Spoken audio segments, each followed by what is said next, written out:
Today we have Matt Struthers back once again to give us the crop report of the week. And so thank you so much for being with us once again, Matt. No, thank you for having me again.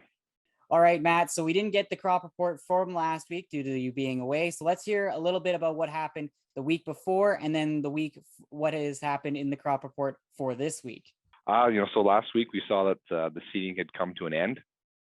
The deadline for crop insurance coverage was the 20th of June. So now we've passed that. So last week there is a couple last minute fields to go in.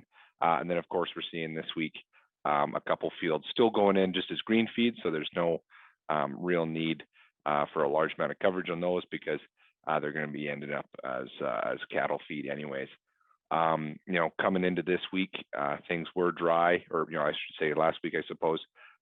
Things were drier, but this past week we did get the rain that many people did need, especially over in the west, the northwest, west central, and southwest. So very good to see some, very high localized rains, but still quite a bit of widespread rains as well. So that's very good to see. And we're also seeing that now that we did get the rain, that crop development has increased and growing conditions have improved.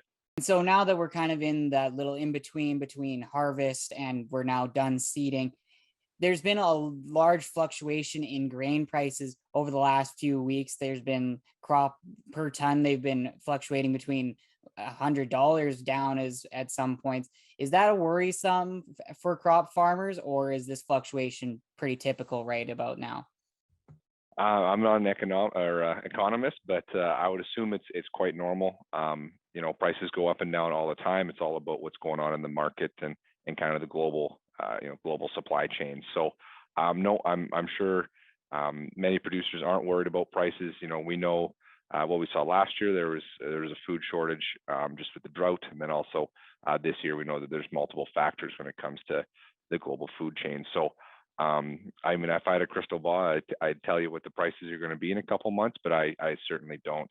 But I don't think it's anything to worry about right now because, of course, there's nothing we can do about it.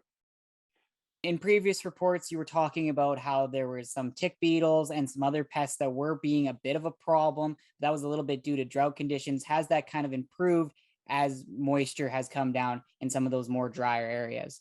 Producers have worked, very hard over the last couple of weeks to keep those pests down, such as flea beetle and grasshoppers. And the moisture certainly helps in some aspects, but of course, when it rains and it's quite windy, it's pretty tough to spray.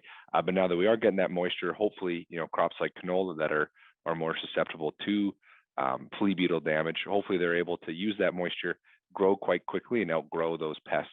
And then those producers won't have to worry about spraying anymore. Thank you so much for all the information once again, Matt, and we will hopefully see you next week for yet another crop report. Thank you again for having me.